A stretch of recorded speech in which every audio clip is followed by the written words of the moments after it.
A very good evening to you, and thank you so much for joining us on this edition of Spectrum Extra, reviewing the major events of the week. But today we'll be looking at the implications of the population demographics in Uganda as reported through the National Population and Housing Census. Well, yesterday, the Uganda Bureau of Statistics released the final results of the National Population and Housing Census 2024. Now, our total population is 45,905,417 people. This is a slight reduction from what had been shared in the preliminary results. At that time, it was estimated that we were 45 million people, 935,046 people. Now, these statistics have indicated a reduction in fertility rates, but an improvement in illiteracy. And now, additionally, out of every 10 households, there are those that have been categorized as moderately to severely food insecure, Karamoja being the most affected region. Now, population statistics are very important in terms of planning. At least that's what we have heard from the experts and the government itself. And they are very critical in deciding how service delivery will reach a certain region. So to our discussion, we'll focus on some of the key highlights of this report, and then we'll try to make sense of what this means for our country, Uganda, in terms of planning, in terms of action, but even in terms of different regions, looking at how they reported back in terms of the numbers. My guest this evening, let me introduce Dr. Kwaro Obuku, physician, researcher, academic, health policy expert who served in the past as president of the Uganda Medical Association. Good evening, and thank you very much for joining us, Dr. Obuku. Good evening, listeners, and thank you very much, Mr. Lukwago, for inviting me here. Ms. Perry Aritua, Executive Director, Women Democracy Network, Uganda Chapter, Pundit on Governance and Human Rights Issues. Good evening. Thank you very much for joining us. Good evening, Kenneth, my fellow panelists and listeners. Nice to be here. Making a maiden appearance on this platform is Dr. Penina Agawa. She's a lecturer, Department of Population Studies, School of Statistics and Planning, Makerere University. Good evening, and thank you very much for honoring us with your presence, Doctor. Good evening, Kenneth and colleagues, and good evening, listeners. We expect to be joined by Honorable Simon Mulongo, Governance and Security Expert, who served as Bovulo East MP.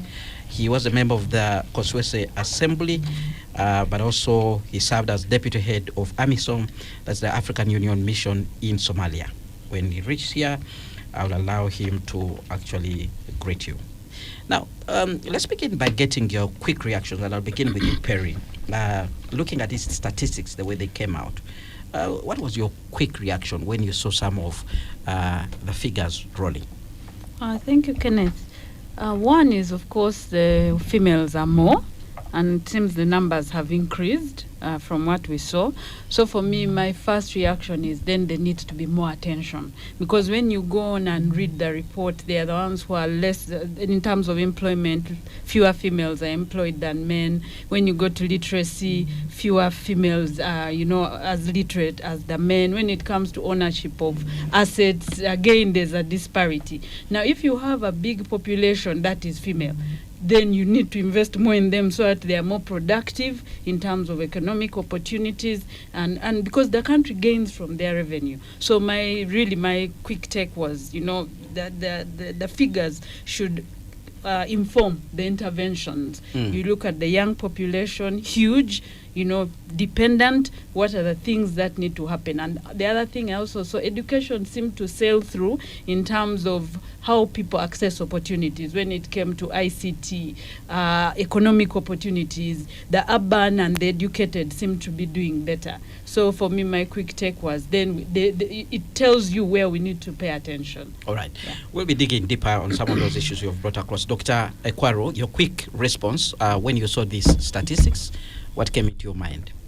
Thank you very much. I saw quickly a country which is at takeoff for various reasons. One, the population is growing from our basic biology or ecology that suggests the environment permits the population to thrive at basic primeval level.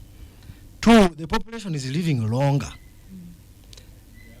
Three, the economy is also growing. generally, we can debate the issues of poverty and so on, but generally it is growing. And it is no surprise that the economy is growing because human capital is the most important ingredient in the means of production. And if we see that overall, yes, our health system is crumbling in some parts, but there have been some successes, okay, resulting in the overall growth of the population. However, I noted that in some places, the population reduced in 3 areas. My home area in Acholi, I come from Lango, but you know, those are my cousins in Acholi, and I was very suspicious. The second one is Bugisu. The third one is where? The Lugbara. Now, if you know where the Lugbara come from, this Terry here, Perry, my sister who used to help us with Semakade during the struggle for doctors. Thank you very much, by the way. Semakade, congratulations if you are listening. Now, there in West Nile, remember that is the capital of Democratic Republic of Congo, it is the capital of South Sudan, and the capital of Northeast Uganda. So unless you are trying to tell me that the prolonged lack of electricity, because the NRM government denied West Nile power for a very long time, so but still trade was booming. I'm very surprised the population did not double. Are you seeing now? There's the West Nile Bank front negotiated for peace earlier on and so on. Really, in Africa, I expect West Nile to have doubled or increased its population by at least a factor of 1.25. Now, same as Acholi, there has been at least 20 years. By 2023, 2024, made 20 years of relative, progressive peace in Acholi. Because I started my first job in Mongola Health Center 4. And at that time, Dr. Right on, my big brother, Right Honorable Rugunda, is a member of the Medical Association. The Prime Minister then was negotiating a peace. And we were all waiting. Because we had just signed an agreement with UNHCR. I was a medical officer in charge of Mongola Health Center 4. We're just waiting for that peace to be signed, then we continue work. But they resumed, war for a bit of a time. So I expected also Acholi to pick up. You get what I mean? But instead, the population has gone down. Bugisu is having one of the few cooperatives still surviving. Isn't it? And they are able to thrive. Moreover, it is a border town. Unless now there was a problem with the statistics, and the good thing we have an expert, measurement errors. Then Bugisu is expected to thrive. It's in those mountains. Unless these ones who are being displaced artificially reduce the population and they went to where? But I think they ask for tribe wherever you are, isn't it? Yes. Yeah, so this is not, and please explain to us. Then finally, the point I wanted to really make, it has sort of disappeared. I will make it in the next round. Thank you. All right. Thank you very much for your initial reaction there. Let's hear from Dr. Penina. Your initial thoughts as an expert in this area when you saw these statistics coming out. Thank you so much. My initial reaction was when I saw that women are more than men.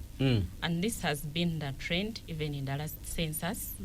And there is a popular discussion that men should marry more women to balance the economy, to support the polygamy. But what I can say is that even when the women are more, the sex ratio is not that high. The difference is not much. So there is no reason for marrying more wives, because most of these will be young or very old. Like we see in our other statistics, we have very many young people. So they might not be of marriageable age. So there is no reason to have polygamy. And the other one is that some of them will be old, like we see our population that is above 60%. 60 years is at 5%. So, and by that time, most of them are widowed. There are more women who are old than the men. So when we do the sex ratio by age and by different age groups and marriageable age, it is that the picture is different. We are almost equal. Then the other one is that the life expectancy has improved, and we have women surviving more than males, and it has been the trend. And we have a medical person in the studio. He can tell us the reasons, but some of them is that men do not access health care compared to females, even their lifestyle, the more the drinkers, the smokers. So, yeah, the life expectancy has improved, but males are still doing a bit poorly compared to the females. Then we have a big youth population, and this is a good one, because if we enhance them, we shall reap from them in terms of labor, in terms of tax base when they are working. So we need to, the government and all of us need to invest more in these youth to reap from them, from the youth. So I will stop it here for now. All right. Now let's start looking at the major highlights. And like Perry said, indeed, the report shows that women are more, 24,338,681. That's the total number of women, compared to the men who are 21,566,736 persons. What's the percentage? The percentage. Maybe the statistician here, the professor here. We'll look she at the can percentage. be calculating as you. As we continue, we'll look at the percentage. But that's what the figures show us. That women are more. But what does this mean? Perry, you had begun digging deeper. Maybe we need to look at the quality of this population segment. And of course, the expert has the statistics. Maybe you can share with us to satisfy the curiosity of Dr. Buku. And the listeners, they also want to understand. Well, you can say there are more when it's just 500,000, but proportionally. Proportionally, the males are 47%, and the females are 53%. It's almost 2 million plus. You see, we're almost women are. You could do a statistic on the married versus unmarried to see whether you are. Actually, the report does that. Only that we do not have a lot of time to dig deeper into all the details. You know, in China, they are failing to find partners. Okay. So it's very important sometimes when the population, what they call the population structure. The population structure. You may find like this. You know, so maybe people may have to start, women may start marrying too bad. Let's begin with you, Perry. One of the most important things that you look at when you're discussing issues of population is the quality of that particular group of people. Now, we have women who are more. What kind of women are we looking at? But also the implications, deeper implications. You earlier talked about the need to actually invest more in women. What are the gaps? What are some of the things that the government needs to pay attention to so that they can speak to this particular figure? Thank you, Kenneth. Actually, out of that population, majority are under 15. Because the youth population, that's under 35, according to the report, is 73.2%. And out of the 73.2%, there are about 22% who are between 18 and 30. They're actually 23.5%. Who are 18 and 30. And then the majority, I think 46, is it about 46% who are under 15? Those are 50%. 50%. Now, Between that's 0 and 17 years. That's huge. That means they are either at school or out of school. But when I was also reading the statistics, it showed that at primary level, like primary school, the numbers are a little bit big, and I think we'll get the actual statistics. We'll get there when we deal with the youth factor. Exactly. Let's look at the women. So majority of that female is actually girls. That's I think that's for me what I wanted the listeners to understand. So the majority is these ones who are under 15, the 50%. Now, when you're talking about females, we are not even homogeneous. You know, we are different. The ones who are educated, from the statistics, they said only about 33%. I just want to get it really correct. The ones who have had a first degree. Because these education statistics are important, because then they will tell you the kind of skills that they have. So in terms of those who have a first degree, the females, we are about, I think, 33%. Kenneth, you'll get the real statistics. And I think the males were slightly more. No, it's actually here. The males were 33% who had the first degree, the females were 30%. Now, it's important to get the statistics right, because at times people have this assumption that women have arrived. And when they have that perception, then they relax in terms of investment. There are spaces you go to and they say, oh, government has spent a lot of time on women and girls, but the statistics are saying no. In terms of literacy, the males are at 76.6% who are literate, while females at 71.6%. So that tells you there's still a gap, and that is why investment must continue in the bigger population, not, of course, forgetting the males, but ensuring that the one where you have a majority has the right skills, has the ability to get employment, has the ability to go into sectors that create jobs, the STEM sectors, the sciences, the engineering, where the world is going. It's important that we invest in this majority population, because government gains when they have the skills. They're able to create, they're able to work, they're able to pay taxes. Now, if you don't invest in them, particularly when they're still young, the dropout rate will increase, because many will drop out of school. The teenage pregnancy is very high. It's at 24%. And I was surprised that by between 10 and 19, 6.5% of the girls have actually had a child. Now, when you have a child, at that age, you're denied a number of opportunities. A few may go back to school, others may never go back to school. You miss the opportunity to have skills, you miss the opportunity to network, because these networks are valuable even after you finish school. That's what people don't realize. So it's important that we pay attention to this female right from when she's at the age where she is supposed to be getting skills, where she's supposed to be getting knowledge, so that she stays long in school. I'm happy the fertility rate has dropped, because although people celebrate fertility, I know that for a woman, when you have too many children, it's difficult to focus on your growth as a person. Because then you're constantly focusing on the kids. By the time you want to progress in your career, there's almost no time. So making sure these girls stay more in school, working on the teenage pregnancies, ensuring that girls are more into the STEM sector, the sciences, the technology, the engineering, the mathematics. That's where the money is. We are more into a tech sector. And when I looked at the statistics, when it came to ICT, the number of males who have access to mobile phones, to the internet, is still higher. The statistics showed that we're still more tuned to getting information through radio, but more women get information through second-hand. It's like hearsay. Propaganda. Exactly. Because the owners of the radios are mainly men. Now, that is a disadvantage, because at times, by the time you get the information, it's not even true. So it's important for us to ensure that women are brought into the digital age, because there's a lot of information in terms of health. But what for me was discouraging, that even for those who have gadgets, 67% used this for social networking, and only about 13% used it for business or office work. So that tells you that even when people are having mobile phones, it's not necessarily being used for productive work. They are more on TikTok.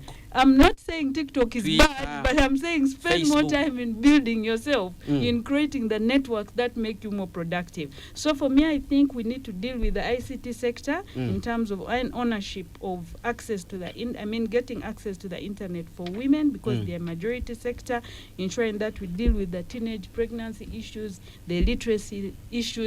Employment is also where we saw there's a disparity, because the males are still more.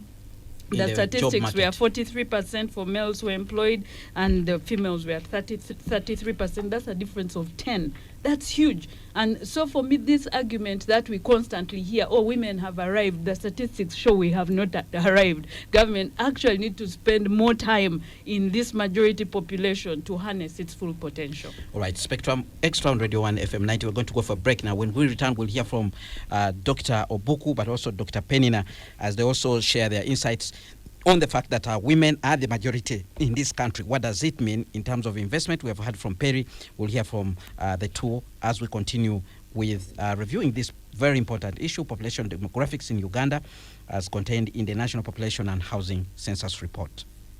Well, thank you so much for staying with us on Spectrum Xtra. We are looking at the implications of the population demographics in Uganda as reported through the National Population and Housing Census. I have three panelists so far. We expect the fourth one to join us. Ms. Perry Aritua, Executive Director, Women Democracy Network, Uganda Chapter. Dr. Ekwaro Mbuku, Physician, Researcher, Academic, and Health Policy Expert. Also in studio, Dr. Penina Agaba, lecturer, Department of Population Studies, School of Statistics and Planning, Makerere University. We are discussing this issue in line with the report, final report, which was released yesterday, which showed that indeed our population continues to grow, and there are a number of dynamics there. The population is more younger, 50%. Our children between the age of 0 to 17 years, 23.5%. Are youth between the age of 18 to 30 years. 5% are older persons, aged 60 years and above. We have also the total number of households, which are about 10,698,913. 76 of these households are reported to have clean energy for lighting. 4% of the household used clean energy for technology. 53% of the households used electricity or solar grid power. And we also saw 74% of the population are literate. 68.5%, that is our 68.5 years, that's our life expectancy. 12.6% is our unemployment rate. 81% of the household have access to improved water source for drinking. 18.4% have psychological distress, that are people are aged 10 and above. And so we're trying to make sense of these figures in line with our development agenda. Let's hear from you, Dr. Penina. Women are the majority. By implication, what does this mean for the planners, but also socially, what does this mean? Thank you so much. I'm going to talk about women. Perry has talked about the young women. I'm going to talk about women in their reproductive ages, those who are giving birth, the 15 to 49. We need to look at their reproductive health needs. Do they get pregnant when they want? What is their access to family planning? Do they get it when they need it? Do they have the finances? Is it available in the health facilities? Then when they get pregnant, do they have access to maternal health facilities like antenatal care, giving birth? Where do they give birth from? Do they have the needs? Are the health providers available to look after them during that time? So what are their reproductive needs, and are they being met? Then we also have to look at child marriages. We see that statistics show that about 9% of the females are marrying when they are young compared to 6% of the males. So what can we do to stop these girls from marrying early? What can the society, what can the communities, the local leaders, and the government do to stop these child marriages? Because when they marry early, it means they are going to start giving birth. We are celebrating that fertility has reduced. But if they are marrying early, they are going to give birth, and we might have a reversal in our fertility. And we see that adolescent fertility is high, about 61% of these girls. 61 out of 1,000 girls. The report shows that they are already having children. So if they are getting married early, that means we might have a reversal in the fertility rates. Then when they marry early, they don't go to school. It means they will not have the right jobs. That means they will be dependents on parents or partners and their families. So the moment that the child is not educated, it will affect their employment opportunities, which will affect their economic status. And this has implications for the government, for the families, and the quality of life they will live. So we need to look at these women and support them. Remember, there is no access to, the report shows that very few females have access to land. It is mostly men who own this land. So when these girls are marrying and they have no access to the land, even their production in terms of agriculture is affected. And remember, most of our agriculture is for subsistence. We are producing for consumption, and we are mostly doing seasonal crops. So that whole picture, the women will be affected if they are not supported, if these girls are not supported to stay in school, to develop their careers and their economic status. All right. You raised a number of issues, including if women are accessing, maternal health services, etc. But you didn't tell us. You didn't tell us exactly what the picture is. Are you satisfied? Are the services there? The services are there, like access to antenatal care. We see that about 97% of Ugandan women go for antenatal care at least one time, but we need to have these women go several times, at least 8 times, and most of them are not going there for those number of times. They also start late, they go later, yet they are supposed to go within the first 3 months of the pregnancy. Then the use of health facilities at childbirth, the Uganda Demographic and Health Survey statistics show that about 78% of the women are giving birth from health facilities and with the support of health providers.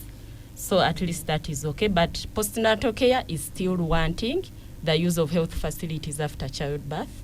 Most women do not go back. All right. Dr. Buku, let's hear from you on this fact that women are the majority. What do you think are the implications and what do you think needs to be done to ensure that that particular segment of the population is of quality, able to contribute to the well-being of our country? The women. But the women are the ones holding this country together. So, I mean, maybe let me address the implications on food security, education security, health security, and roads sector, social services. But before that, I didn't digest my point. Okay. The point was this negative population growth in Acholi. We'll come let me first address that one. Because let me first address that one so that I dispose it. We want to go yeah, we're going there.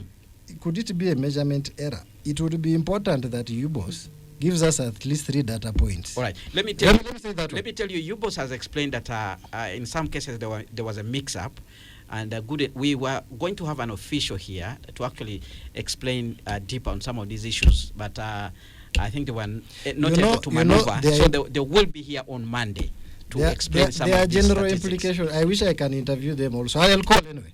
I will call. Okay. Let me now go to the other issue. So there are implications on food security.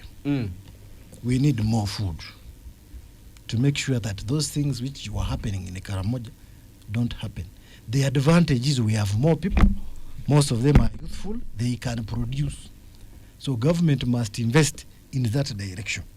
Education, agriculture. In that direction of production, so that we no longer have a situation where we are, tables are moving to get food for Karamoja, which is one of the most fertile areas. Now, the other thing is education security. We need to improve access to quality education because they are growing. And mark you now, these people are not yet working. Right now, we may celebrate, that yes, there are many, but those who are working, we are supposed to take care of are generally fewer. But the population structure will change such that as they live longer, we are now at what, 65? 68. Now, by the time we are 78, you get, in the next 2 censuses, you get 2044, you may find the population is inverted like Japan, where there are more elders, they need more what? Services. So there is need to start planning for these people now. Health security, even the roads. You are seeing, yesterday but when I was watching UBC, and this expert, the engineer from UNRWA was explaining, and Honorable Gimosho, the chair of infrastructure committee, the infrastructure are stretched.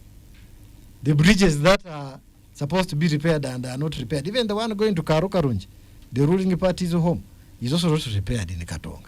So we needed to plan. This is the implication that we need to think ahead. Right now we are 45, but the bulk has not yet reached that opportunity for, requiring all of these services. Now, what should we do? Mm. I will talk about health because that is my favorite topic. Mm. We need to think in terms of economics. We are delaying to start the health insurance scheme. I had your discussion a few days ago here on Xtra, health insurance, and the president has delayed for too long. This assumption that everybody must be in health insurance on day one can never happen. Is it the president was delayed? Yes, I've been researching that. He's the one who refused and said, look here. At that time, he mentioned that 68% of the country is not in the monetary economy. That's why yesterday part one in the competitiveness forum, Mestil Hotel, Dr. Gobi, Professor Gobi, who is a PSST, put among the priorities is to monetize the economy, to make sure there are more participants. This PDM, the idea of PDM is to make sure people touch money. People didn't touch money. So what I'm saying is, those conditions will never be met at 100%. Experts have shown that.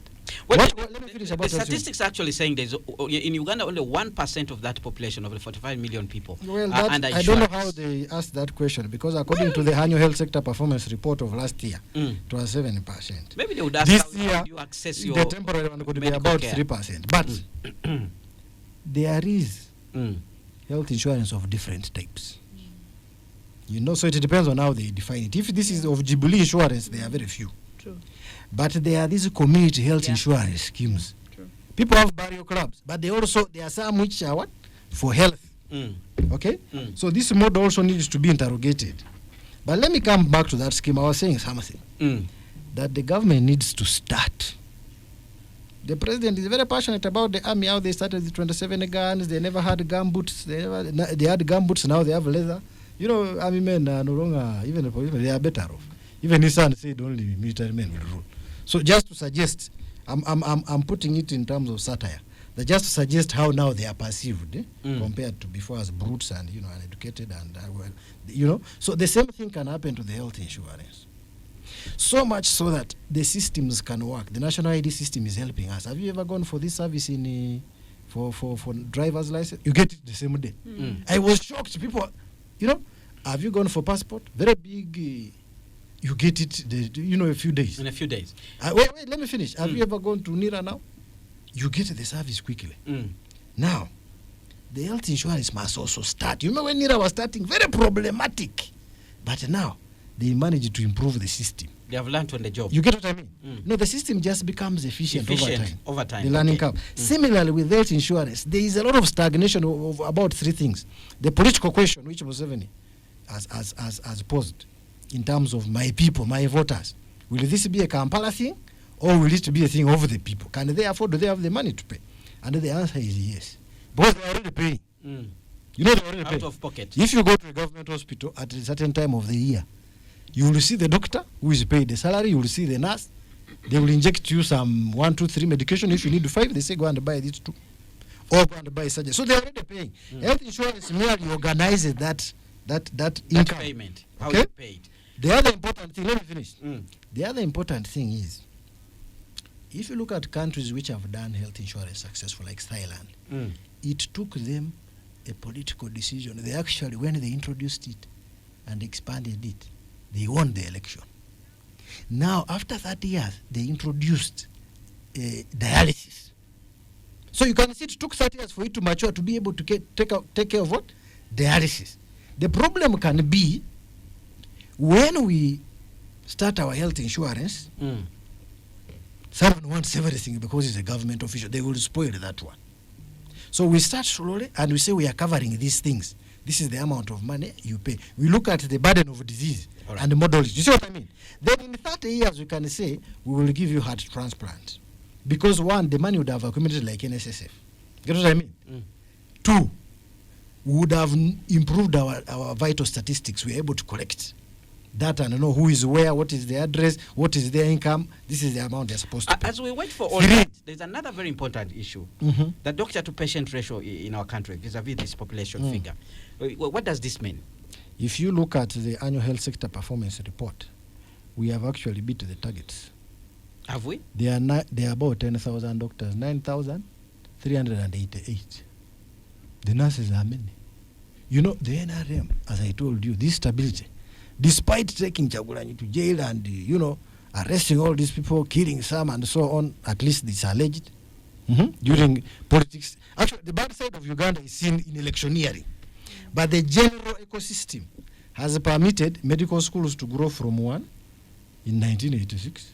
By the way, this census should have also started from 1986. Anyway, 1986, now 1990, Mbarara. 1989, Mbarara, must. Now we are over 910 medical schools. We are producing doctors. Actually, doctors have become many.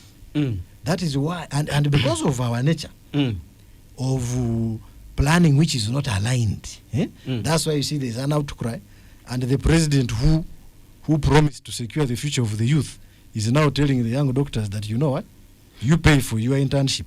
That is modern day slavery. Now that is the implication of the population growth, and the quality has improved, because even in the medical sector we are seeing, because we are saying quality, maybe those who have gone to school, they have done professional courses, they are marketable. So what must the government do? It's almost the same thing even with the lawyers. Yes. There are also so many. Yes, but it's very difficult to export lawyers. You can export doctors. Let me tell you why. And the government should take this serious. If Ramadan Gobi is listening, this is a source of income if it is organized well. We try to register a labor export company, government blocks us. They don't even want us to become a union. But we are going to help the government solve this problem as the medical association. Why? As doctors. We are the ones who know the profession more than the politicians. So they blocked you. Why am I saying this? I heard today the president of law started saying they are the ones who know the bar better. So we know the profession. We can export these doctors if we are empowered. And we have a scheme whereby you have seen now that returns, repatriations from those who are performing trade in these other countries abroad. Remittances. Remittances. Is a great source of forex in this country. Indeed. Supposing we did that for our doctors, let me tell you, there are states in the United States of America which have opened up to allow people who have trained in Africa to do an abbreviated version and join the system. There are countries where the population is upside down. They need doctors. Japan, there are aging populations in those countries. These are income. Taiwan. Germany has also opened up. You get what I mean? So we need to take opportunity of this. Human capital can never be replaced by, say, machine or equipment or technology or artificial intelligence. All right. So these doctors here, the government should consider this 18 billion they are supposed to give them for internship as an investment. They will reap 180 billion. All right. Tenfold increase. You are seeing what I mean by population implication? Yes, I The understand. bulge of the youth, the educated thanks to UPE, himself says UPE, USE, even university education, now KIU has all the scholarships. I hear it is their university. So they are able to study and come out. Those are your Well, words. those are facts. Dr. They are able to come out. We do not Now that they are out, why are they in limbo? When the campaign slogan of 2021 was securing the future of who? Me or Buku, who is above 45? It should be the youth. It seems Now they are on the street there. They have nothing to do. They are very clever. And you are telling them, pay for modern day slavery, go and slave away by there. An intern can work 36 hours non-stop. All right. Saving lives. Okay. This population we are seeing here. But the government says, you pay yourself. Can you send soldiers, these Krutus, to Congo and tell them fight there? Or Somalia and tell them fight there? And then pay yourself. Look after yourself. All right. This is the question now. All right. How are we taking care of the youthful population? Perry, Dr. Obukoyo introduces the issue of the youthful population, and indeed we have seen a majority of population is of young people. Let's look at the challenges of the youth. Some people have been telling us that if we do not manage well this particular factor in terms of creating jobs and opportunities, we are likely to face a big challenge. Yesterday, Minister of Finance Planning and Economic Development, Matiaka Saija, was speaking at the annual competitive forum, and he said that majority of the people you're seeing on the streets here riding borders are actually degree holders.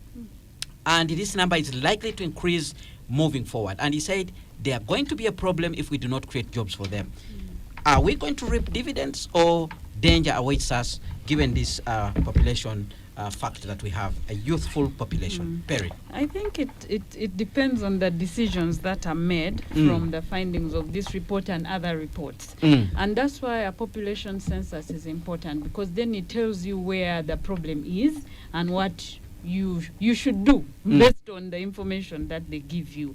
So and that's why previously I was saying that it's important to address some of the gaps that the report reveals in terms of the youth population. The high teenage pregnancy, not good for any country. 24% is very high in my perspective, and I'm sure in the perspective of most Ugandans. And for any woman who has had a child below 19 years, you're still a child. You don't have business, in fact, having children.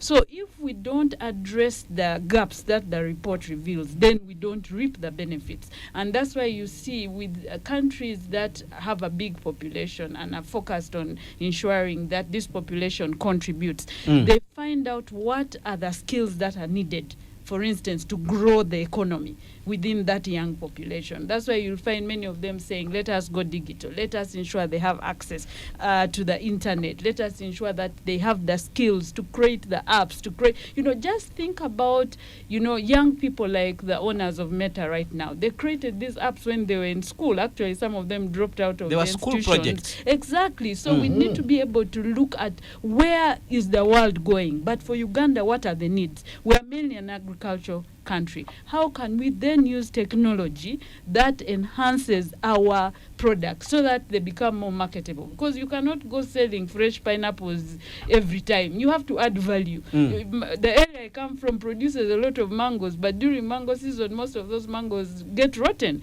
because the value addition is too limited. How do you then get young people to be able to create to be able to create things that will add value to these the crops that they have, to be able to produce, to grow this economy? Because you have to start from what you have. You have the young population. How do you use technology to ensure that they're adding value? What about the neighboring countries? How do you ensure that whatever we're producing here is marketable outside? Dr. Buku raises an interesting point about the young doctors. How do they become valuable for us as a country?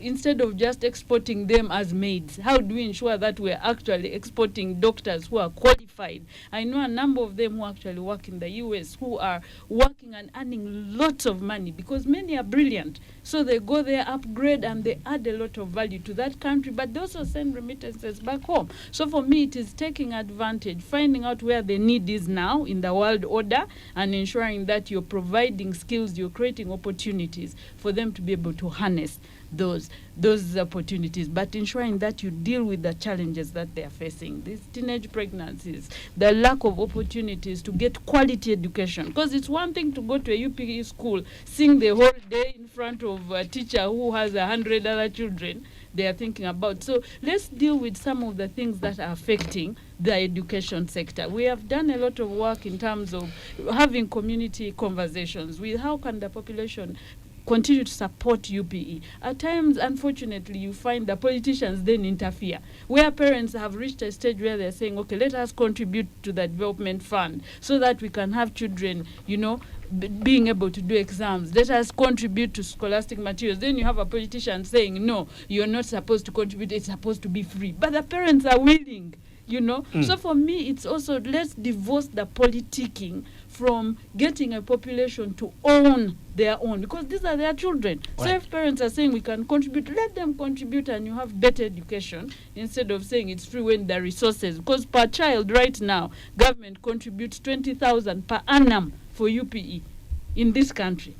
Now, 20,000 Ugandan shillings today is not enough. That's why you find the private schools continue to do better, and yet I believe that if there's more investment in the public schools, that's where the majority are. It would add value. All right. From the statistics we see, they actually say unemployment rate is at 12.6%. Do you agree?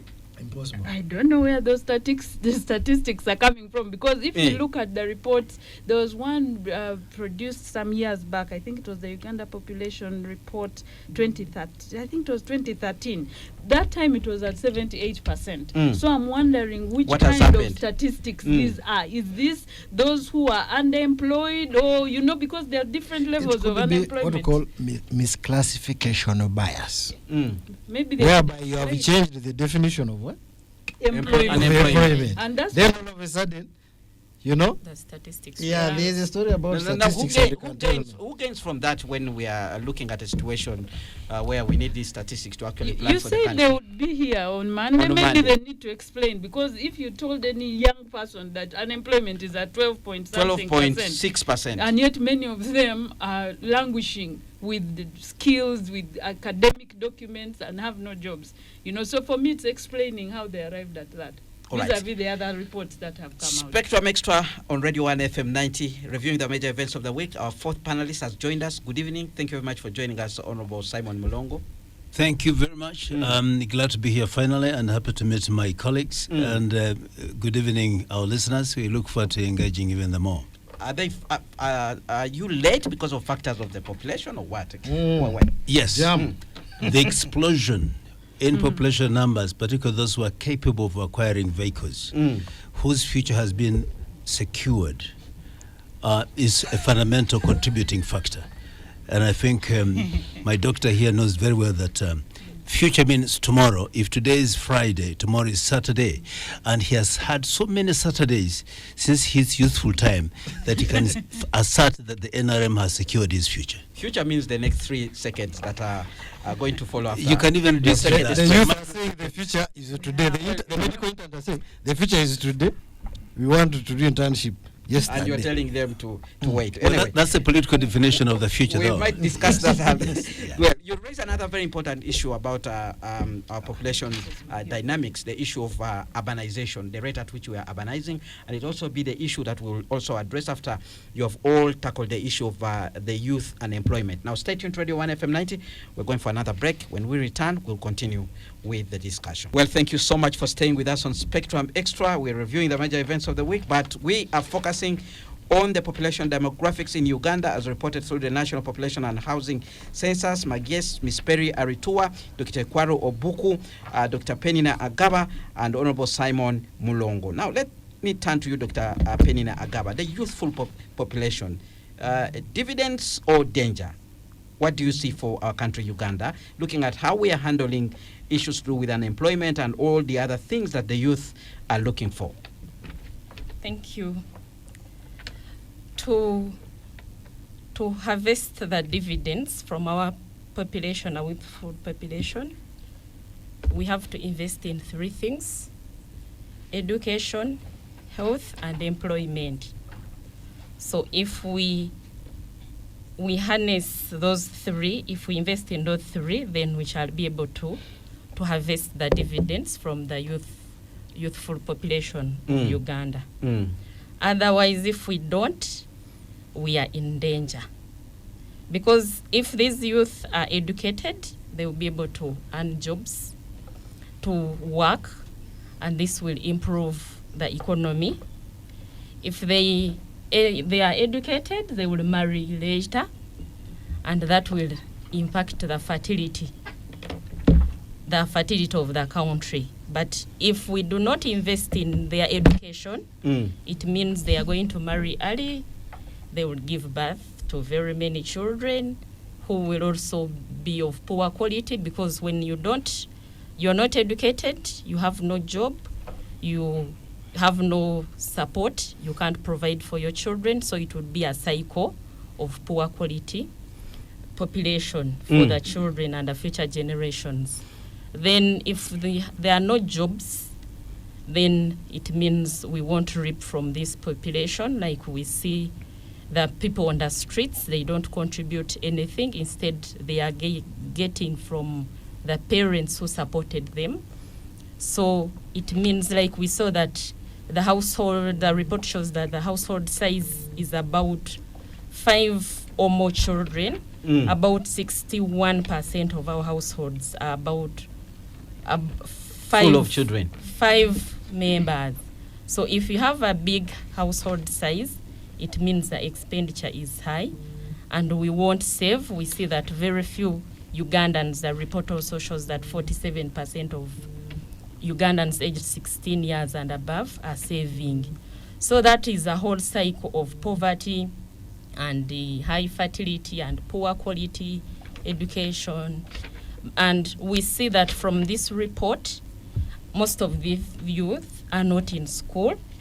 the report shows that 12% only is in school, 35% is in employment. So that means 51% of these youth are not in school and they are not in employment. So what does that mean for the country? If we need to reap from this young population, more investment is needed in these sectors.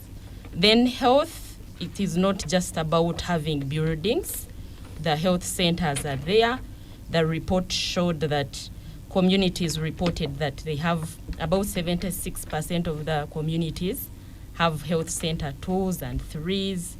But it is not just about the buildings. There is need to invest in the human resource, then the health commodities, so that when these people go to health facilities, they find the commodities there. So to reap from this youthful population, we need to invest in this population. All right. In the 3 sectors. All right. Let's hear from you, Dr. Simon Mulongo. Your take on these statistics that we actually have, the report that was released. One, our population is growing. A number of things there are happening. Women are majority. You know, our population is more youthful. From the age of 0 to 17 years, they are 50%. From the age of 18 to 30 years, they are 23.5%. And a number of issues there are captured by UBOS, as they reported on the census figures. Thank you very much. Of course, colleagues have already covered most of the things, so I don't want to risk repetition. Moreover, they've done a very good job.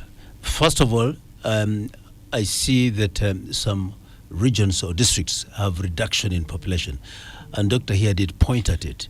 And I'm one of those regions, like Bugishu, that has had a sharp decrease. I hope it is not an error, because it's unexplainable. We just have to look at the details and find out and analyze this. Is this accurate? Is it representative? Or there is something real? And if it's real, we must look for the justifying reasons as to why there is such a drop. Because Bugishu, just like other areas, is one of those areas that have high fertility rates in the past. So what explains this sudden reduction in population? This, of course, has significant implications. Politically, it means our voter capacity is going to be comparatively lower. You know very well that whether we want to, we can dismiss identity politics in this country or not, and so to say in other countries of Africa, ethnic communities remain a key security point for people in terms of politics. When people are disappointed at a national level, they tend to retract back to their security nests, which are actually the ethnic communities. And some of them are voted for simply because of that. So comparatively, therefore, it means that nations within the country or the nation are competitively looking at each other because of the numbers. And the dominant numbers will dominate because, for example, selection of people into national security services, the quotas are based on population numbers. So that means that Bugishu's population number for the next foreseeable period is going to be much lower, making them less contributing to the national services, especially say in security services. Maybe let me qualify the figure that Honorable Mlongo is actually talking about. In 2024, the new statistics that we have, it indicates that the Bagisu are 2,096,149 people. And then in 2014, there were actually 2.3 million people. So there is a and they were 1.1 in 2002. I've pulled the 2002 report. So how can they? Let me in fact take over. Let me go to Delangi. No, wait. Delangi, okay, we're not complaining. Let's exhaust that. They are moving from 1.1 million in 2002. These are Bagisu by the and they circumcised. They are very good in that job. Now they are moving to 2.3. They double in 2014. 1.1, 2.3. Then after 10 years of peace, and stability and But growth. maybe as When a it should go factor. exponentially, they reduce by 200,000, Maybe as a 2.1. factor. Someone has cooked these figures. So This is my anyway, allegation. Family planning? You So made it. you cannot reduce. It would increase, but at a slower pace, maybe from 2.3 Oh, some have to migrated. 2.6, 2.7. All right. Meaning there is negative growth. But this one is like they died. No, All they right. may have Let's migrated. allow I Honorable. don't Let's know. allow. Sorry, I interrupted, but I was just Yes, the issue is Let's allow Honorable Mlongo To continue. say But it's maybe not- Honorable Mlongo, this should be an opportunity maybe when I should read out the statistics of other tribes. Baganda 5.5 million, Banyankole 3.2, Basoga 2.9, the Iteso 2.3, Bachiga 1.4, Langi 1.6, Bagisu 2.3, Acholi 2.1, Lukbara 1.0, Even more than Banyoro. us. Now those are statistics of 2014. Now the statistics of today. Baganda 7 million, Banyankole 4 million, Basoga 3 million, Teso 3 million, and Bachiga 2.9, Langi 2.7, Bagisu 2 million, Acholi 1.9, Lukbara 1.2, Banyoro 1.2, Alur 1.1, Bakonjo 1.1, Batoro 1 million, Bafumbira 949,000. Other tribes, they're about 8,934,000. And one would ask, what are these other tribes? Maybe let me Let's let me frame for him. Let's allow Honorable Mlongo to Let me frame to for learn. him. Let me frame for him just 3 data points. Mm. One, in statistics, you need at least 3 data points. And then here we have 3 data points for 3 tribes. Yes. Let me give you so that I make it easier. You mentioned so many tribes. yes. For actually 1.1 in 2002, we can understand there was war. 2.1 in 2014, they have returned home.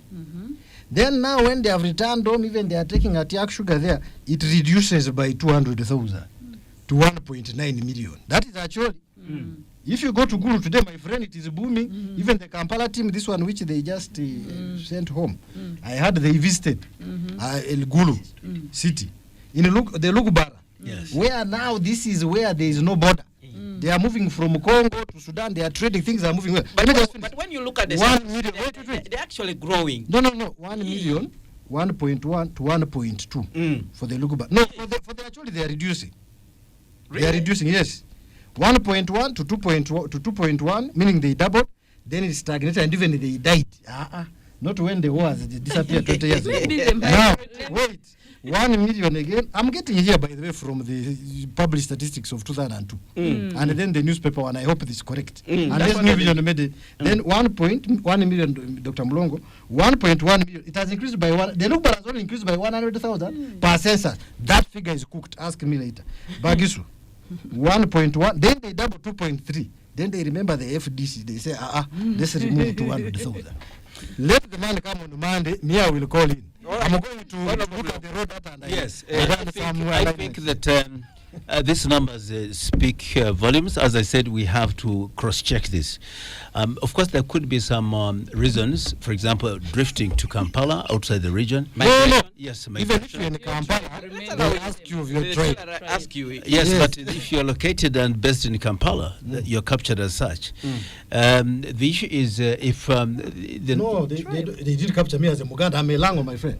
They captured me They're as a saying the Lango. population, Maybe what I've heard. the population Maybe in Bugishu. what I've heard, some people, when they find their way into the central region here, when they ask them for other reasons, as long as they can speak Luganda, they identify as Baganda. And Sure. maybe That's why there must have maybe- been either misclassification errors or the guy who did the final analysis. Doctor, you have to They give just chance cooked. because Okay. let's allow Honorable Switch off Mlongo. my mic now. unless the questions for the census were that they are counting ethnic numbers. If they were counting ethnic numbers, whether you're in Arua and you're Mugishu, you'd be populated in Mugishu.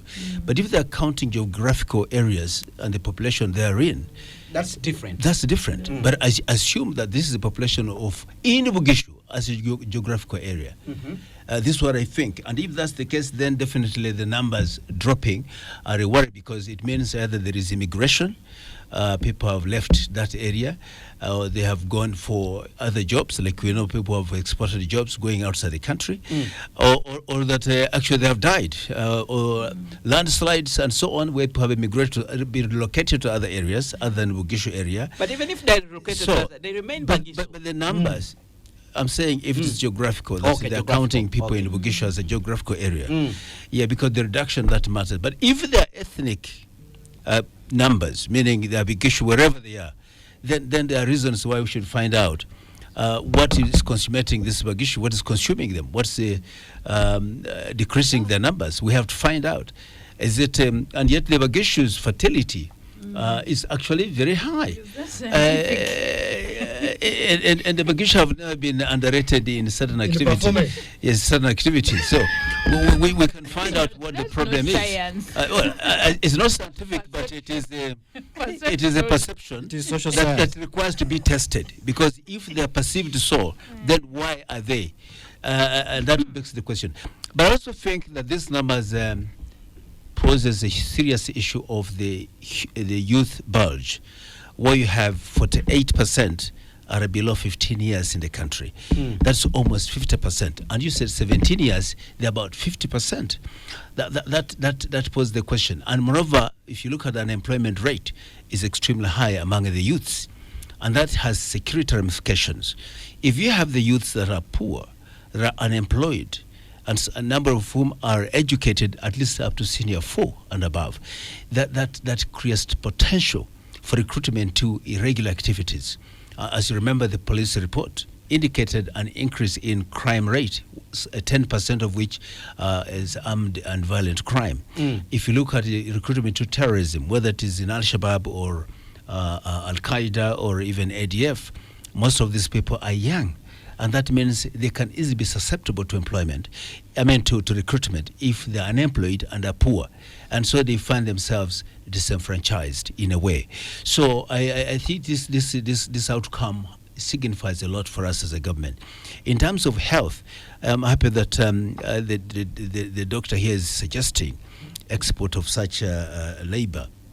That's okay. Streamlining. Yes, streamlining. But that means, remember that 50% of Ugandan communities have limited or lack of access to health care. And that means if we're to do that as a policy, we have therefore to realign our... And Dr. Penina did bring out the issue that most people actually in this report are saying the health facilities are there, but there's something missing there, and they are the personnel. What do you mean by missing personnel? Personnel are not in these health facilities. Health centers are almost in everywhere, but if you look at in terms of personnel, the recruitment of health workers to be placed in those facilities, they are not there. Yes. Did he support that with some statistics? Because we're talking about numbers today. Well, I can clarify. The issue is, I know that there are many complaints about the presence of health workers in those health facilities. This is simply because of perhaps meager incomes, and also perhaps the interest to have multiple sources of income, where the report should be available in government institutions, but they're running 2 or 3 different clinics where they're able to maximize on returns. So they're not because they've gone out of the country necessarily, but because they could be absenting themselves for other opportunities. And that's where we see we have to make sure that supervision, effective monitoring is done. Yes, but I was bringing out the fact that, yes, we can do the exporting of professional labor, particularly in the medical area, if we realign our standards. We cannot just encourage it before we have provided secure arrangements for us to have continued effective health care service. The other one is we have to train them for export for purpose of enhancing their capacity to use, for example, electronics and machines that are not necessarily used in the country. Because when people go out there as health workers, they end up being trained for quite a period for them to be able to catch up with the advanced technologies that are employed there. You could also introduce telehealth care system, where you can actually be, for example, offer consultancy services. Whether in Uganda, you can still be a consultant to some families in America or Russia using a telehealth care service system. We can still do that. We can also do healthcare tourism, which means that people can come here, do the tourism or being treated for specialized elements which Uganda doctors can handle better. So there's a lot we can do. We don't have to export per se by lifting people physically, but we can also do export the partially. services. Yes, export the services. All right. Let's hear from Dr. Penny now on the issue of the statistics of the tribes. As the gentlemen were actually reflecting on them, I noticed both you and Perry were, some sort of. Did you say What they were excited? What is your interpretation of those statistics about the tribes? And is it very important that Perry is a local bar, so she's concerned. I don't know about I will speak for myself. Perry may be a Uganda. Yes, Perry. And as a statistician, she tell us why she kept her comment numbers higher. And marginalized. Yes, Dr. I know tribe is a very contentious issue because it affects very many factors, be it economic, be it health, so it is a very contentious issue. But what I can say, I'm not a UBOS spokesperson. You are not. But in one of the groups where we have a UBOS official, he sent statistics showing how there was a mix-up in what they presented and what is in the report. And all the tribes, the population is growing from the statistics he sent. I'm not going to read the specific statistics. So these are fake. Yeah, there was a problem in the presentation. Okay. And I emphasize that I'm not a UBOS spokesperson. You are not. Yes. So So the Monday they An have to analyst. clarify. yes. So all the tribes, the population has grown. There is now none that is getting extinct. So that is all I can So say the from Bagiso this. should They are safe. celebrate. In the next 60 years, Hey. would be actually almost extinct. No, you Yes, not, and that decline. Yes, The rate of decline. yeah, but Of the 400,000 statistics, there was a people. mix-up, and he mentioned Let me that see the there was a swap of Bachiga and Langi with Bagisu and Acholi.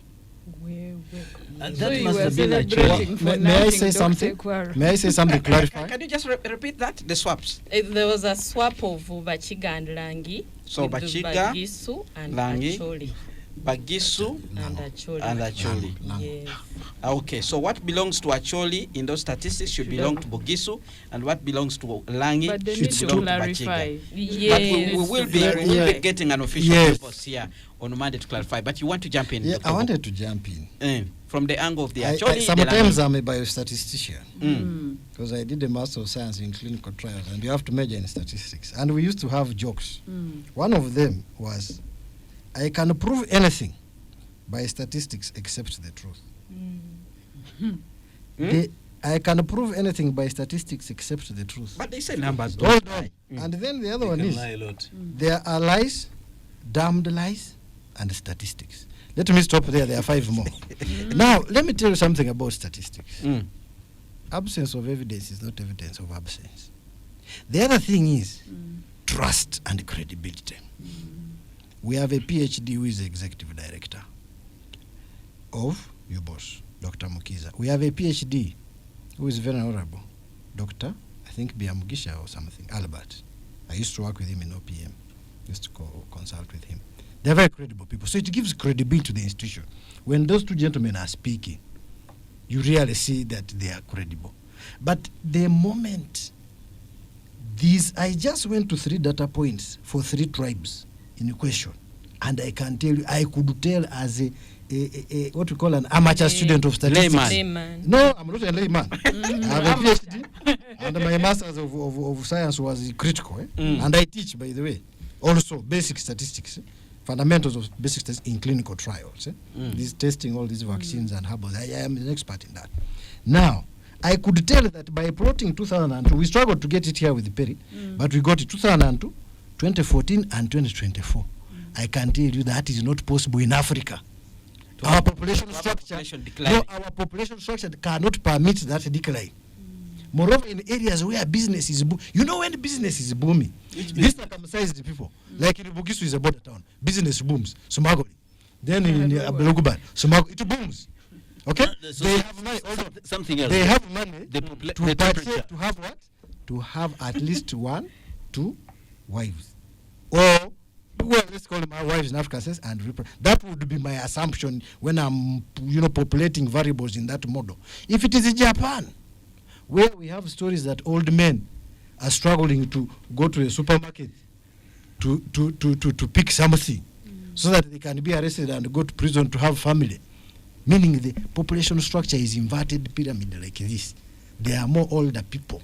That one I can understand that the population can decline. Okay? But in Uganda, where we are told we are the youngest, it means every tribe is front firing, especially Bagisu, this one is here. You get what I mean? You expect it to explode. Can he So just I say just it wanted positively? Positively. Could you But say it is positively? positive. Yes, It's isn't it? positive And to- your to statistics front are lying. fire. This is front firing. Mr. Chairman, I would not say, Yes, Honorable. if we take the rate of 30,000 in 10 years, if you calculate that at the rate of every 10 years, we're reducing by 30,000. It means every year we're reducing by 3,000, and that will bring us to 30,000 decline over 10 years, which is 3,000 now. If current population 2.3, population decline, we calculate in 766 years, we will be actually extinct.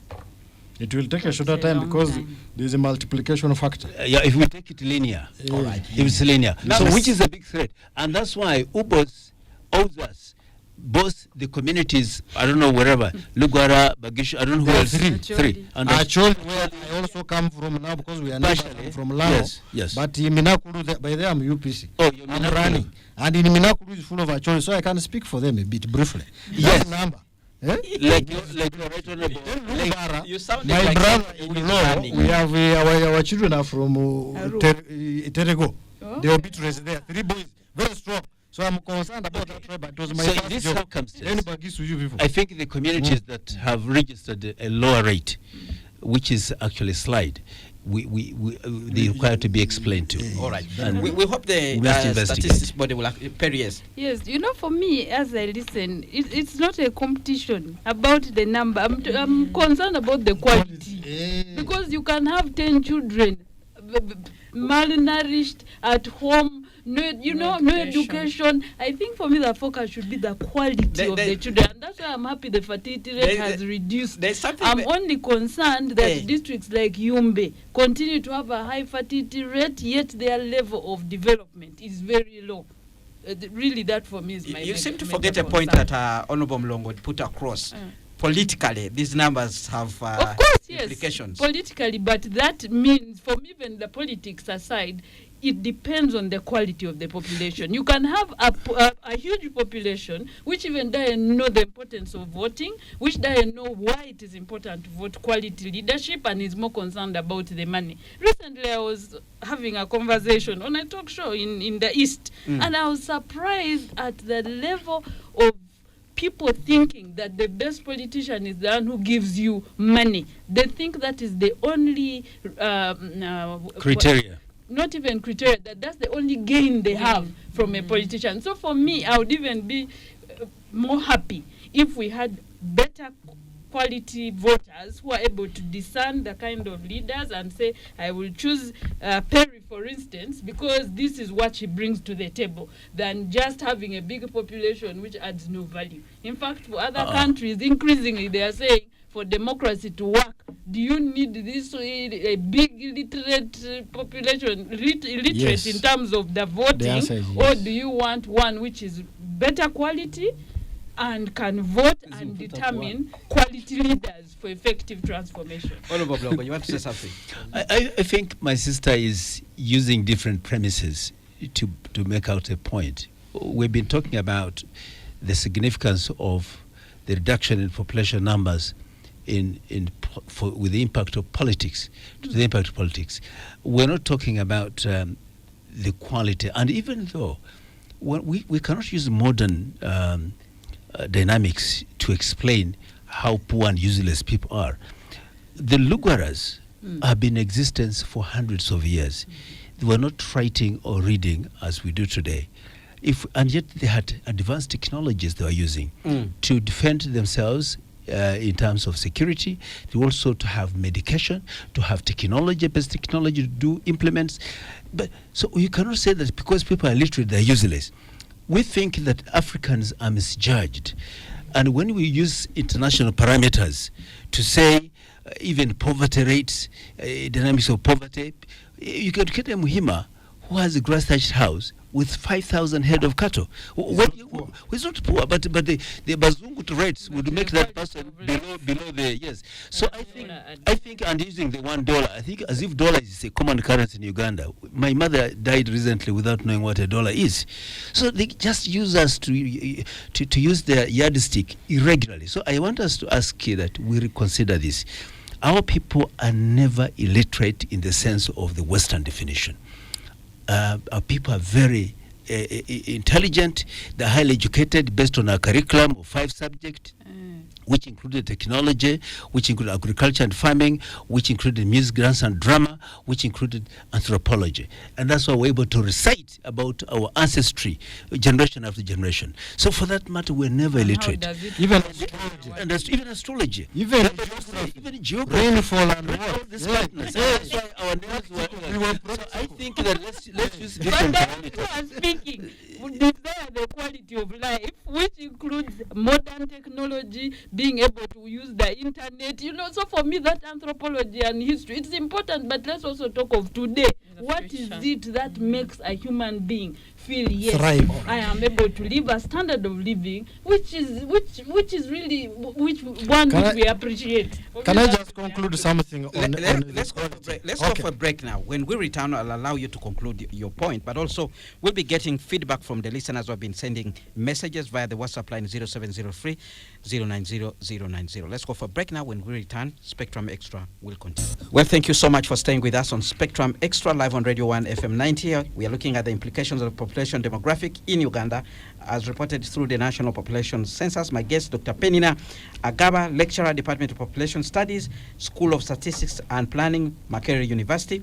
Honorable Simon Mulongo, governance and security expert who served as Bobulo East MP, was a member of the CA and served as deputy head of AMISOM, that's the African Union Mission in Somalia.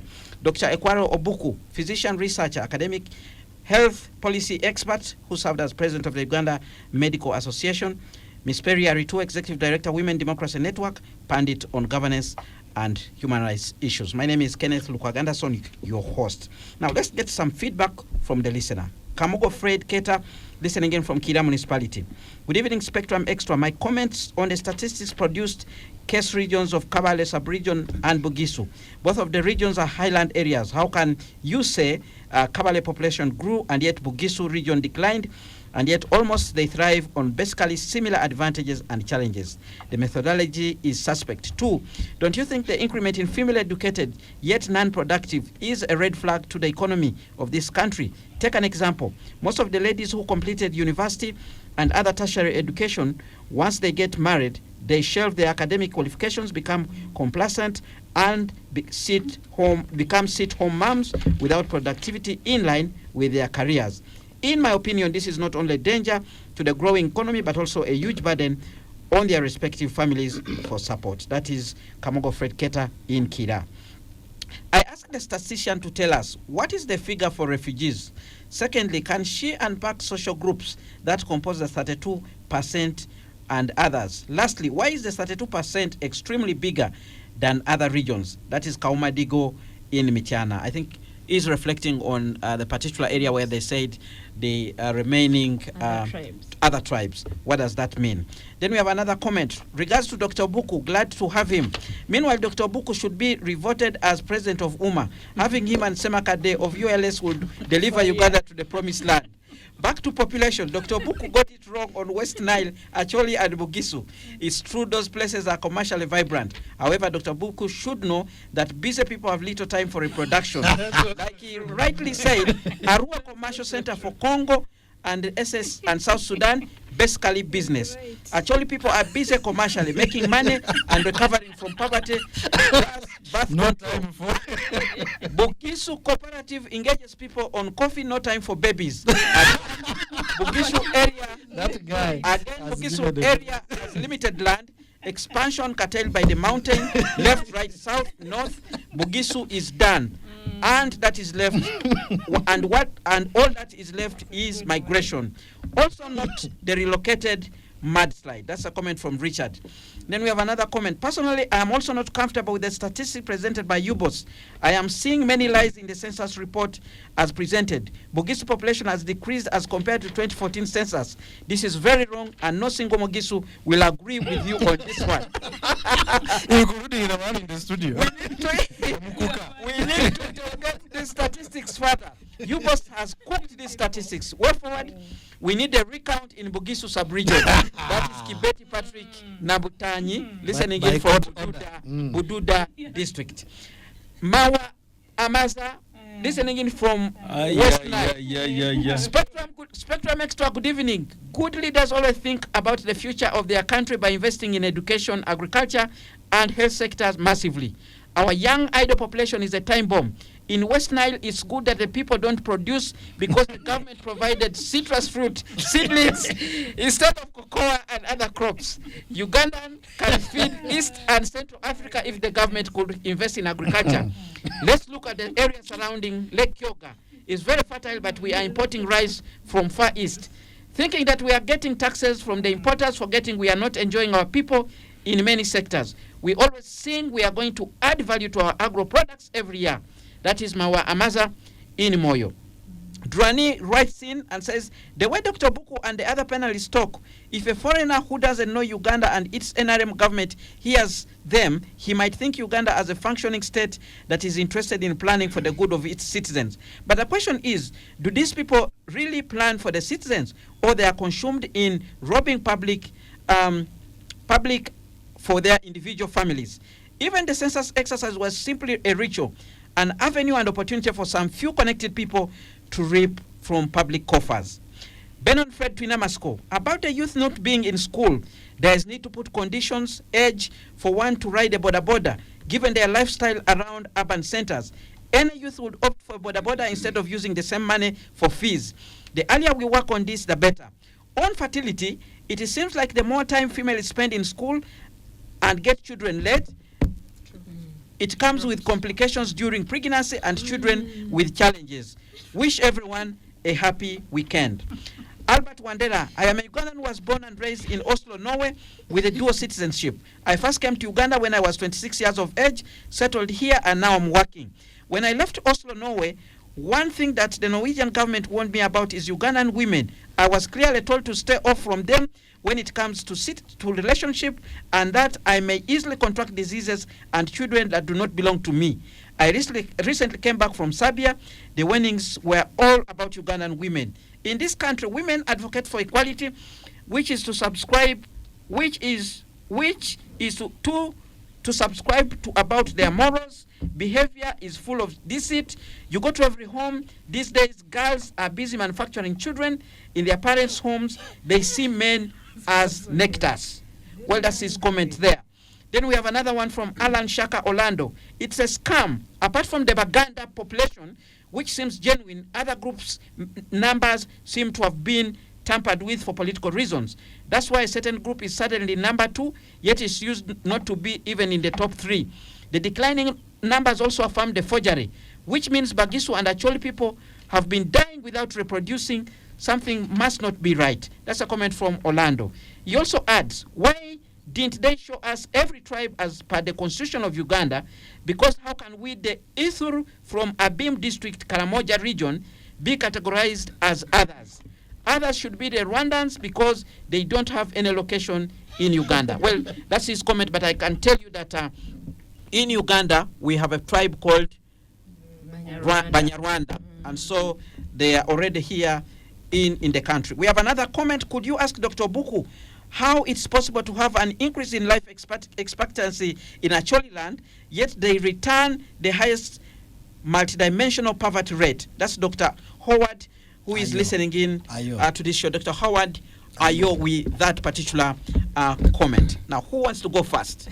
Responses to some of the comments that have come in. Dr. Buku. I really wanted us to be sober. You know, you forgot to introduce me also as a bona fide member of UPC and candidate, Oyam South. Well, today we are not candidate, politics. but when you're introducing me, to include that one, I'm a member. That of you're a UPC. UPC member. Yes. Now, You're not even yet a if candidate. not You are an candidate. aspirant. Even And they that's don't have a card. Okay. a I have a membership card. No, I have a Show card. us now. I have a card. It's not here. But That's I need to cram my number and I So tell you. I have a there's no card. basis. And I'm in the UPC of Akena. Okay. Now, Akena Jimmy James. So you're Now, in don't, partnership don't, with say, government. don't say many things. Okay.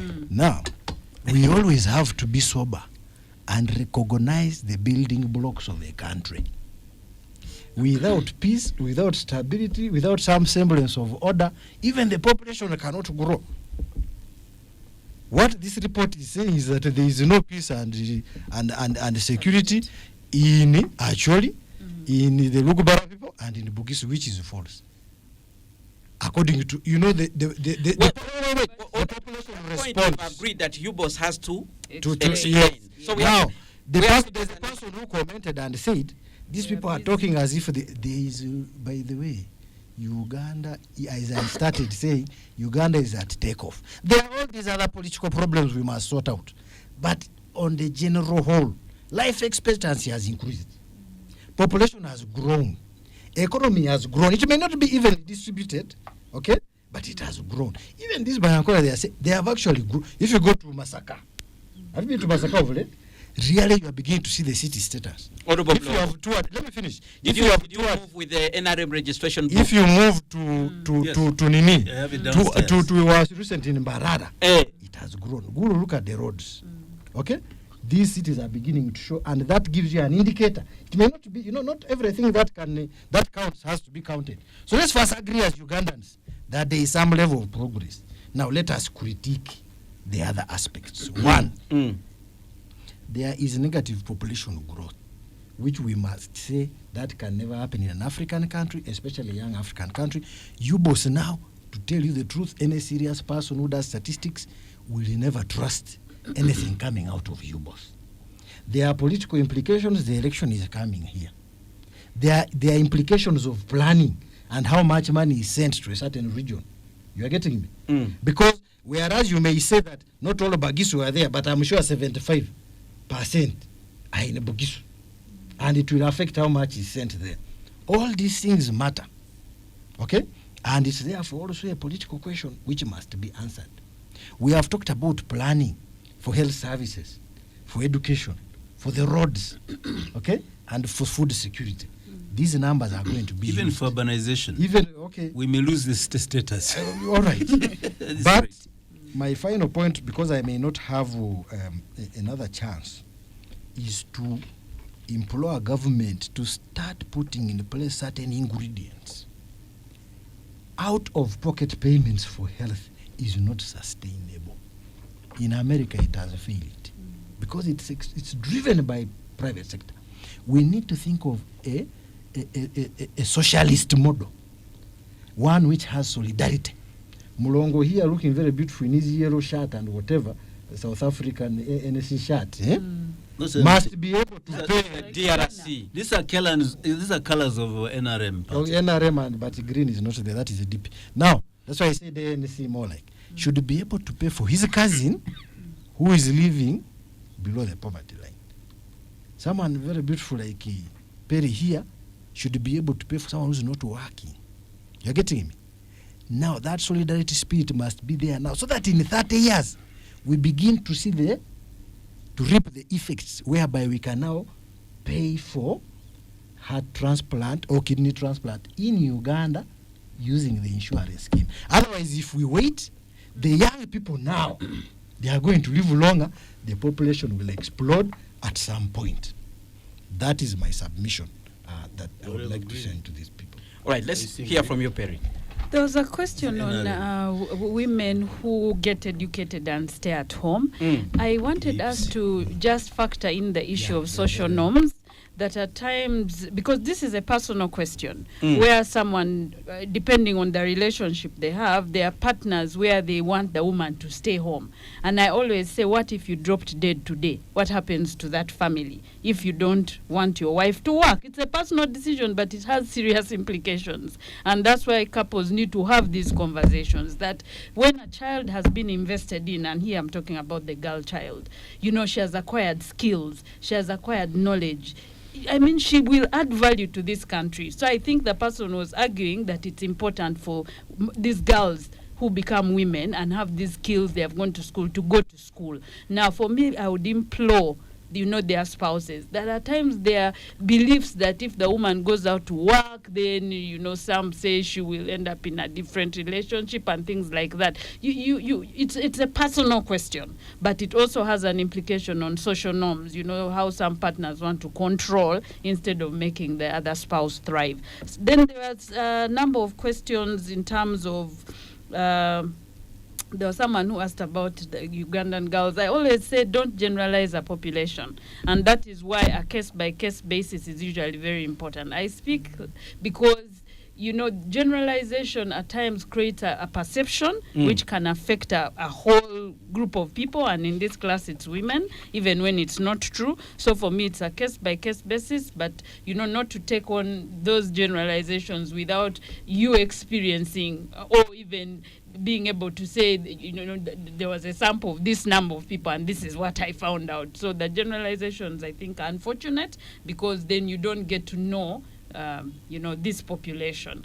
There were questions in terms of the statistics. I think where there are errors, it's important that you both correct those errors because I know that this information is important for planning. It's important for addressing inequality. It is important for ensuring that areas that are not doing very well in terms of the information are able to get the investment that they need.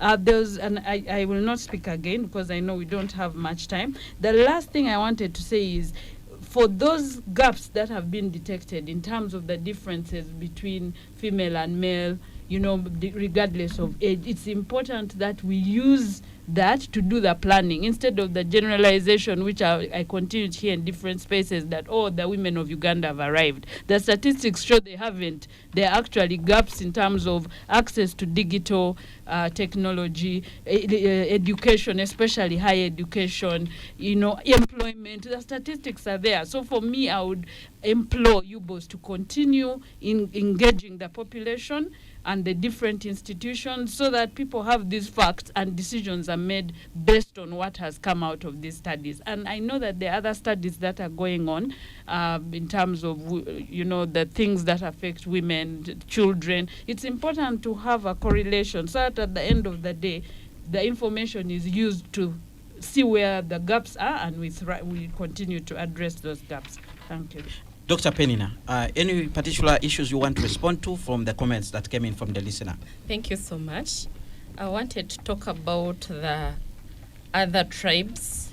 Someone said that why are we having them as other tribes? These are populations that have small numbers, and it is interesting that when they were added up, they are about 8 million. So that is a big proportion, but we cannot have all of them there. And some of these are non-Ugandans, 1% was non-Ugandans. Then we have the other minority tribes like the Bakenyi in Biende district, the Batwa in Windi, then the Movuba, all those tribes. Someone has mentioned the Ithuru, that he belongs to that, and it was not captured, but he's in the other tribes. Then someone mentioned about advocating for education to reduce fertility, but women get problems when they wait for a longer time. I would want the doctor to respond to that, because we are here advocating for higher education, and yet women end up getting problems when they delay to give birth. So you want, I don't know if you want later. Okay. Then finally, the group that we've not talked about are the older persons. All right. The 5%. We need to start planning. We are saying our life expectancy is growing. So what do we plan for those older persons? Are there health services, or are we training the required resource for the older persons? Are we preparing our buildings to accommodate wheelchairs for those older persons?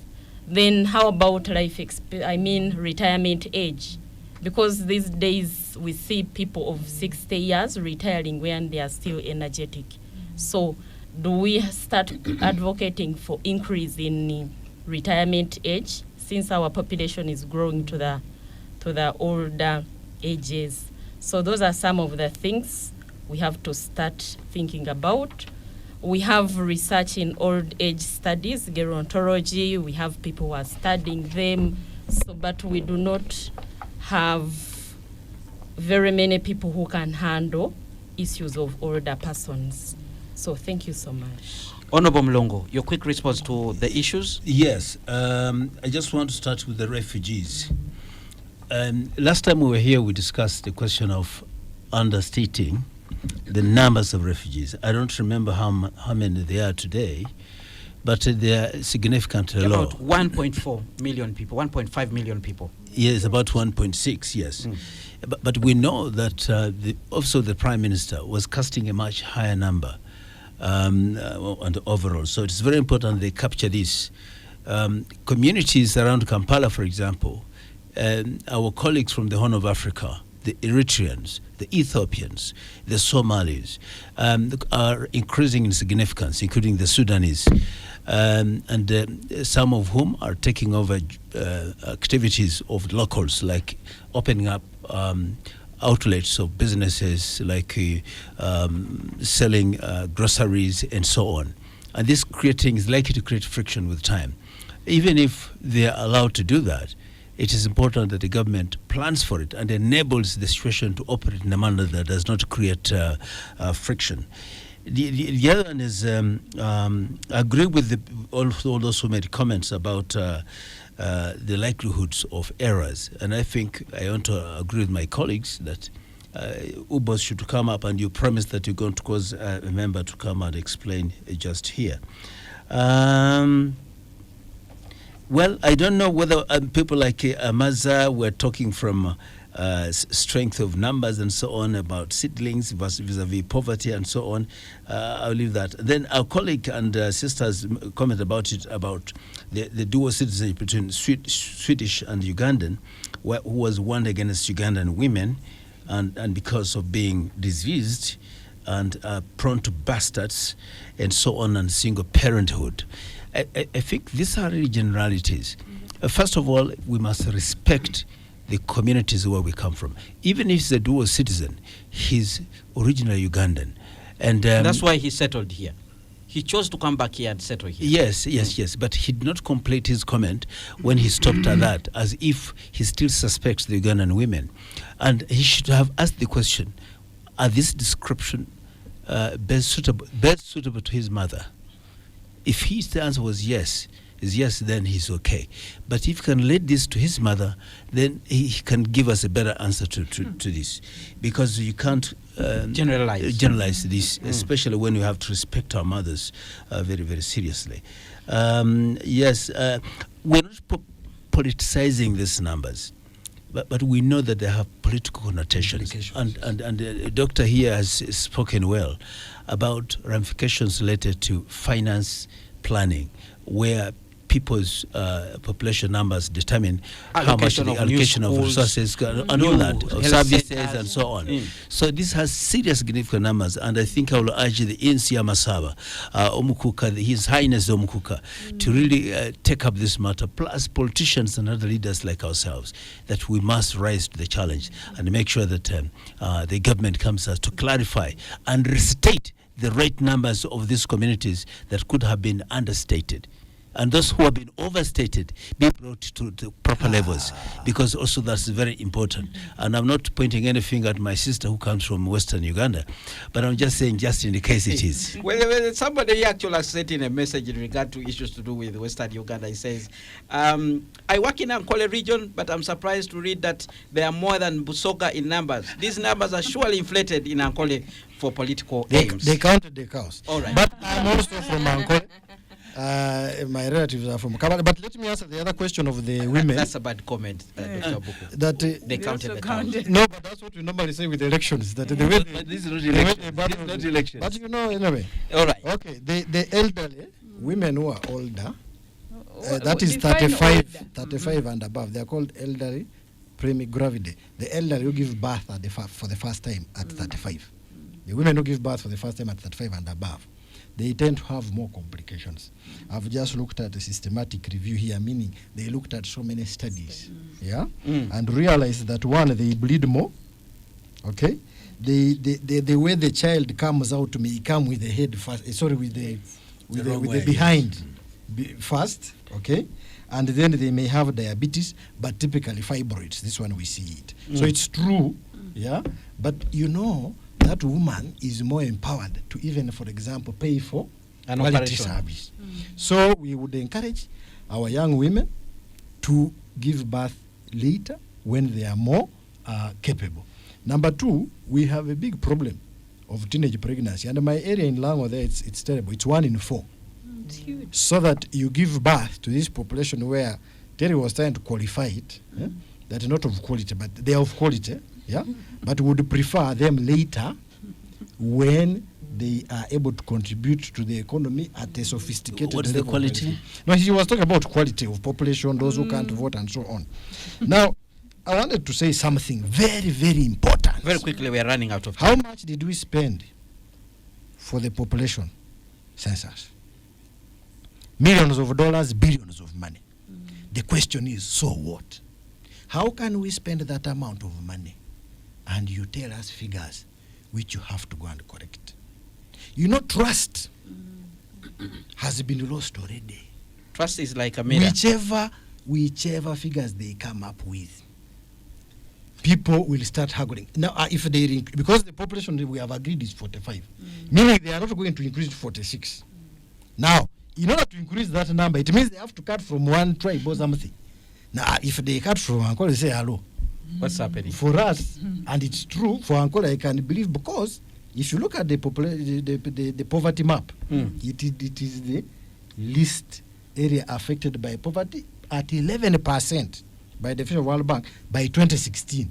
So by now, it could even be 6%. And indeed, when you go there, you look at their culture of keeping cattle and so on, they could be slightly better off. All right. Okay? Now, what does it mean to Acholi?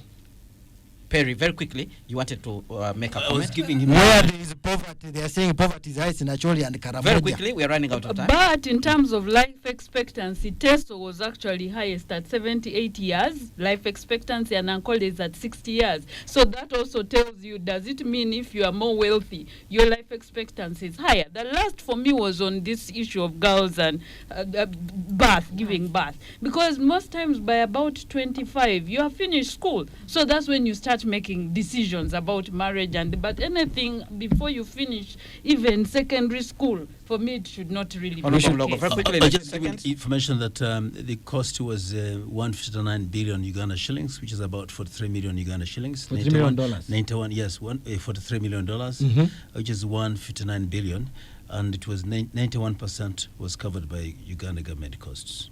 All right. Very expensive. There we have it. What we'll do, we will reach out to you, boss. I already reached out to you, boss, and they promised that on Monday they will be available to explain. I'm happy further to come. on these particular issues. So we'll Can I be expect invited more on Monday? more clarification on this issue. This Can is, I be invited on Monday? this is a topic that we'll continue to look at. Can As I long be as invited it on remains Monday? really an Political as opportunity. I well. want to ask questions. This Politically. edition of Can Special I go and Extra read has the full answered. report We and wish make you a a very statistical good analysis weekend and come on and, Monday? Hope that you're safe. May I come on Monday? Spectrum Extra on Radio 1 FM 90. An extra hour of analysis and discussion of the topical issues of the week. Brought to you by Housing Finance Bank, a financial institution